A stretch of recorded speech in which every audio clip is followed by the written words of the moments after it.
Tahukah Anda pada hari apa orang paling banyak meninggal karena serangan jantung? Ternyata Senin. Mau tahu jam berapa? Jam 8 sampai 9 pagi.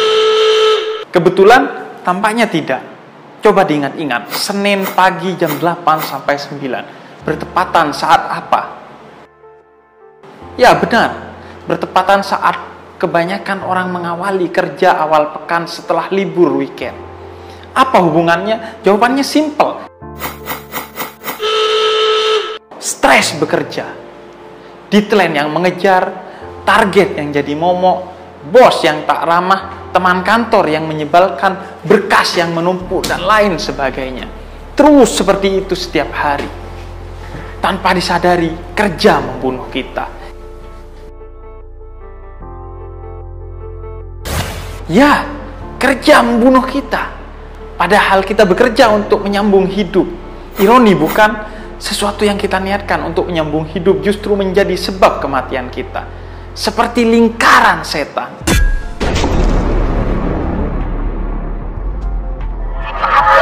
Kita jadi budak pekerjaan, bukan hamba Tuhan. Sehingga kita lakukan apapun untuk pekerjaan. Kita tinggalkan waktu salat karena sibuk kerja. Kita tak berzakat karena sayangi gaji. Kita tak berangkat haji karena tak mau jatah cuti habis. Kita habiskan waktu untuk kerja, sehingga orang tua, istri, anak terbengkalai. Apalagi jika sampai menghalalkan segala cara dalam bekerja. Singkat cerita, kita jadi budak pekerjaan, bukan hamba Tuhan. Seperti ironi yang lain, sebagaimana banyaknya sekarang dari kita yang digenggam oleh handphone, bukan lagi menggenggamnya. Akhirnya kita jadi cinta dunia, bukan cinta akhirat di mana dunia hanya jembatan menuju itu. Kita meyakini rezeki di tangan bos, bukan di tangan Tuhan di mana bos hanya perantara saja.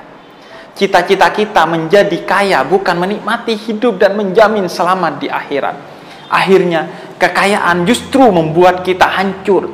Berapa banyak orang yang kaya, ia sombong sehingga kekayaan justru mencelakakan akhiratnya. Berapa banyak orang yang ketika kaya, namun tak bisa menikmati uangnya untuk sekedar makan makanan lezat.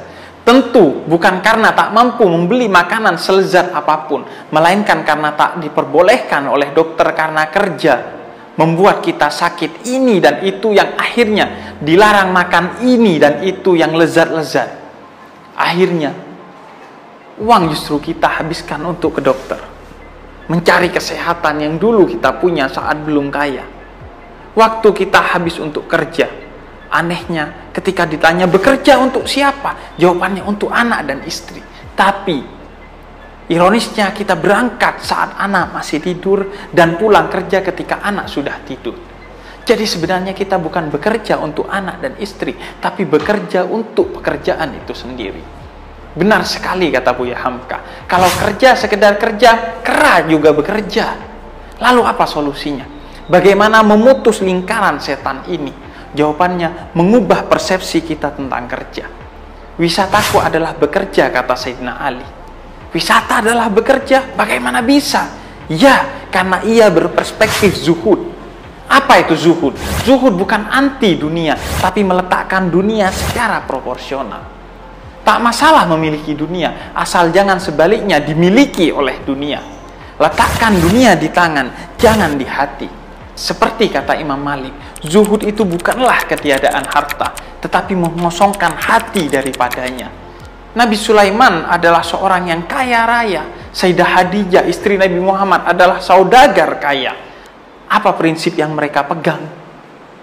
Simpel saja, ada disyukuri, tak ada disabari. Karena dunia ibarat air laut. Semakin kita meminumnya, semakin kita haus.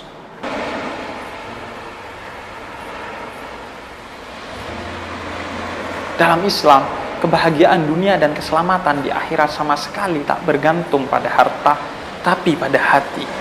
Hatilah harta terbesar kita. Kerugian terbesar adalah ketika kita kehilangan hati. Jangan menangis kalau bisnis kita bangkrut. Tapi menangislah ketika hati kita kebal, melihat tetangga yang kelaparan dan iri serta hasut pada tetangga yang kaya.